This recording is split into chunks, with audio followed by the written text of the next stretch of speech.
Hey guys, so I'm here today to film my Sephora VIB sale recommendations video. The VIB sale, I honestly am filming this before I even know the date, but it is March 31st today, and I know the VIB sale is always in the beginning of April, so I wanted to have this done and ready so that when it does come, I can just upload it and be on with my life. So I will put the information in the description box or like a little annotation here if I find out when the date is before I post this. But every April, Sephora has a VIB sale where you get 15% off. They have another one in November where you get 20% off. And so I did one of these videos last April, and basically I looked at them and all of those products still apply, but I have a bunch of other products I wanted to talk about. So I'm not mentioning any of the products I mentioned in my previous video, but I will link it down below because all of those products stand true and tested. Before I get into this video, subscribe to my channel. I upload every Tuesday and Thursday, and you should stick around because I make some pretty sweet content. Just saying. So before I tell you what my recommendations are, I'm just gonna say that when you think about the VIB sale, look at stuff that you finish up regularly, like your foundations, your cleansers, just anything you use on a repeated basis that you know you're gonna be finishing up, that you know you're gonna need a backup of, just pick it up. Pick it up, because then you're gonna get 15% off. You don't really get sales at Sephora very often, so you might as well take advantage while you can. So first I'm gonna start with skincare. So MAC has been carried at Sephora, at least in Canada, for a couple months now, maybe like 6 months to a year now. So for cleanser, my favorite cleansing oil is the MAC Cleanse Off Oil. Holy grail, absolutely love it, and I definitely recommend you pick this up. Another great cleansing alternative is the Clinique Cleanse Off Balm, or sorry, Take the Day Off Balm. This is like a hard balm that I like this one for winter, but I do find that these are both super nourishing, great cleanse off balms. I just kind of like to rotate through them because I'm picky and like to change my shit up. So both of these are fantastic. Couldn't recommend them anymore. For eye cream, I have to recommend the Henrickson Banana Bright Cream. I'm actually completely out of this, so I will be picking up a backup. I'm just trying to like last until the Sephora sale, basically. This is a fantastic eye cream. It smells great. It is actually very brightening, which I was surprised by, and I absolutely love it. Could not recommend this enough. The other eye cream I like is the Kiehl's Avocado one, but I like this one more. So I have one face mask to mention. This is the GlamGlow Super Mud Clearing Treatment. I was actually surprised I didn't mention this in my last year's video because like this is a holy grail mask for me.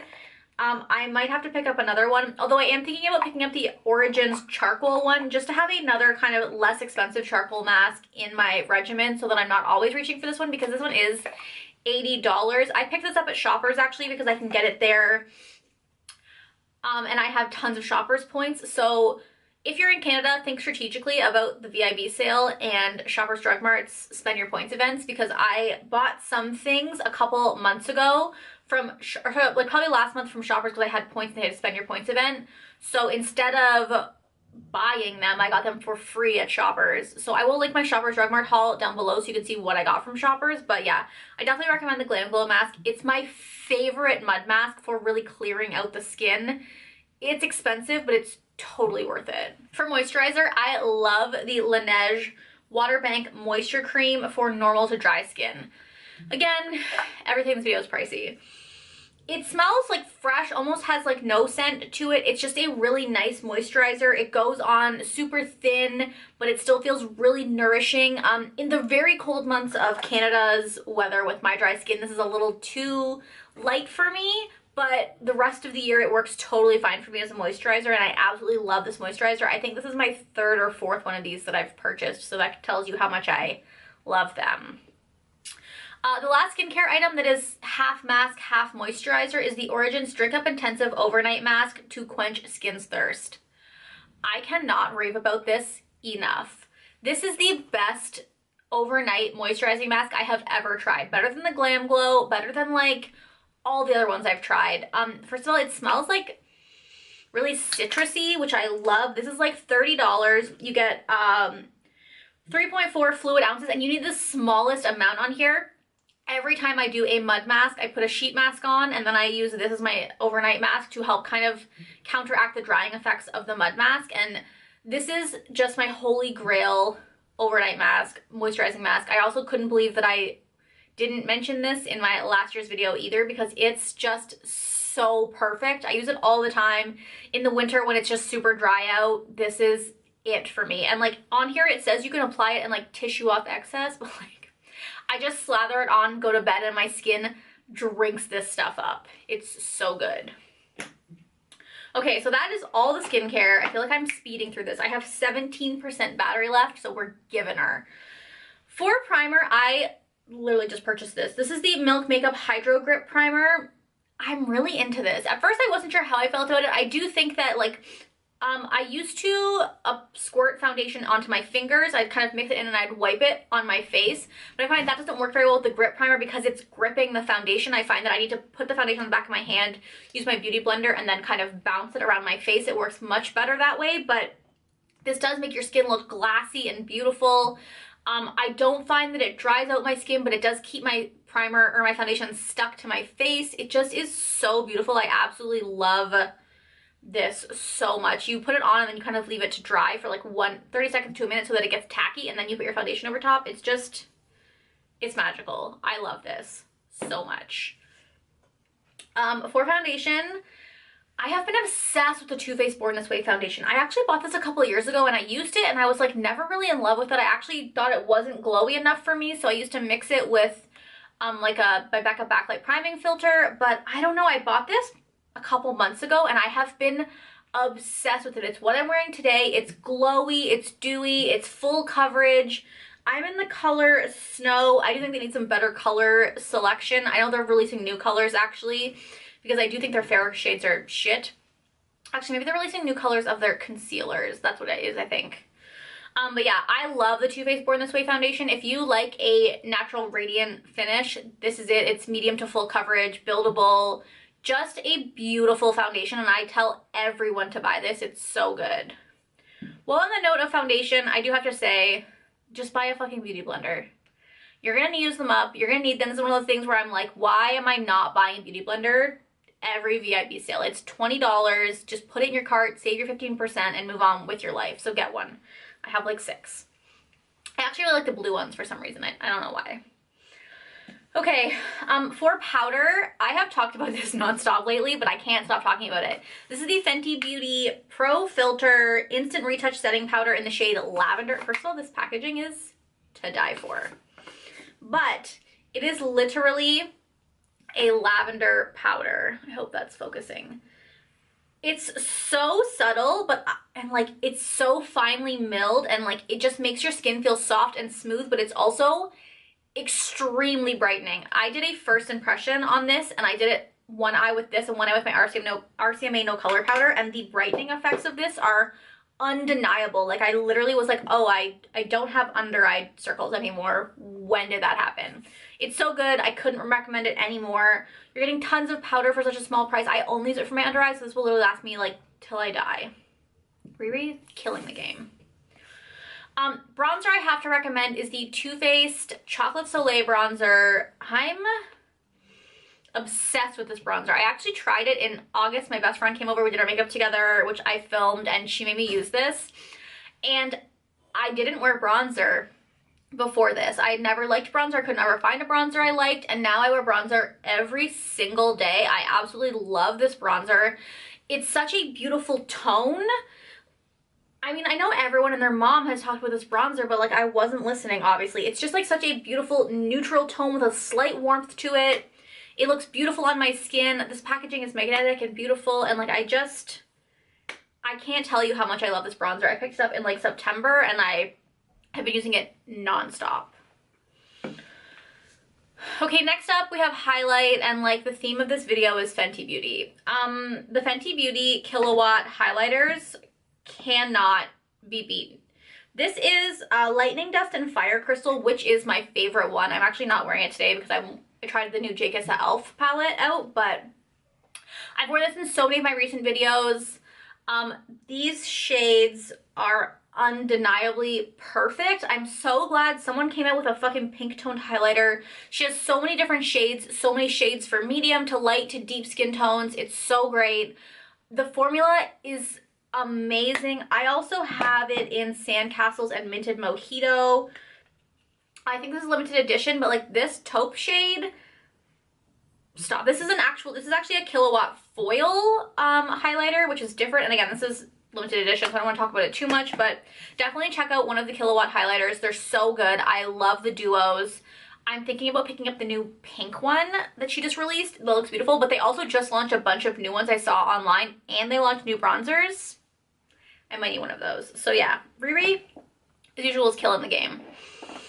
For eyeshadows, I have 3 palettes to talk about, and basically I'm just gonna say, go get yourself an Anastasia palette. Honestly, they are worth every single second of hype. I actually talked about the Modern Renaissance palette in my video last year, and I'm only mentioning it now because I'm mentioning 2 other palettes, so I figured I might as well lump this in with it. These shades are to die for. I'm currently obsessed with the Sultry palette. Again, I'm not wearing it today. I got the new J. Kissa eyeshadows from e.l.f., so that's what I wore today, but this is the most perfect, beautiful neutral palette, and I also love the Norvina palette. It's so beautiful. There's so many great, like, this is a perfect spring palette if you ask me, because it has like the purples and the pinks and the light kind of peachy tones and like all these beautiful shimmers. It's just so beautiful. I love both of these palettes and the Modern Renaissance palette so much. I will say that if you have a sensitivity to red eyeshadows, it's usually because there's something called carmine in them, which is crushed up bugs. And so you can, like, if I wear a red eyeshadow from certain brands that have carmine in them, my eyes get like itchy, and when I take it off, they're like pink and puffy. And so Passion in the Norvina palette and basically all of the pinks and reds in the Modern Renaissance palette do that to me, so I can only wear them for short periods of time. I don't think Sultry has any reds. No, it doesn't. And Bloom doesn't do it to me, so it's just like the really red shades that do it to me. So just a heads up that if you have that same sensitivity, that's what's going to happen in the Anastasia palettes, but that clearly hasn't stopped me from wearing them and suffering, because why not? The only other eye product I want to talk about are the Stila Cosmetics Glitter and Glows. I have a third one, but I can't find it right now. This is Wanderlust and this is Diamond Dust. I love them both so much. Diamond Dust is more of a silver. Wanderlust is like a rose gold with pink and green duochrome. Kid Karma is also like a rose gold with like a pink undertone to it. These have changed the glitter game. I love glitter, but like putting glitter on is such a hassle. You need the glitter glue, you gotta put the glitter on, and there's glitter fallout. These, you just literally swipe it on your lid, you're done. They're beautiful, they're fantastic. Could not rave about these enough. Definitely, if you haven't checked out the Glitter and Glows, which you probably have if you're watching a YouTube video, but if you haven't, check them out. They are absolutely beautiful. Like, just look at what this looks like in the package. Like, actually, I guess I'll swatch them for you. They're just like, I'm so happy that a brand came out with something like this because they can't be beat. Like, look at this micro reflective, like different colored glitter, and this is Diamond Dust, this is Wanderlust. They're just so beautiful. I can't rave about them enough. I absolutely love them. You definitely need to pick up a Glitter and Glow if you haven't tried them, and if you have tried them, get another one. Okay, for lips, I have 2 products to talk about, and they're both Fenty. I am a Fenty whore. This is the, what is this called? Stunna Lip Paint in Uninvited. I have the black one, of course I do, because I'm a crazy person, but I love this. It's so comfortable. It has this like really weirdly shaped wand that like fits the contours of your lips really well. This black is so pigmented. It's such a watery liquid that like you feel like it wouldn't be opaque, but it's somehow thin and watery but really opaque on the skin. It's just fucking magical and I absolutely love it. And also, like, this packaging is legit. They have a bunch of other colors. They all look beautiful. The red one looks so good. You definitely need to pick up one of these Stunna lip paints. They're so beautiful. They have tons of colors. There's also a chocolate brown I've been eyeing. Riri gets it.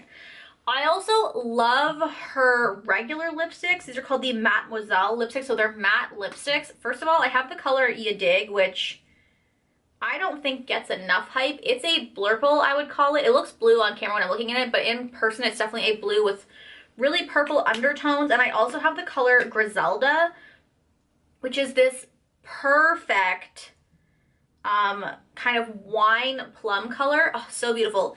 These are that perfect creamy matte. They won't leave your lips feeling dry and gross, but they won't be shiny like a satin finish is. They're just perfect. I love them, and I'm definitely eyeing a couple of the other shades.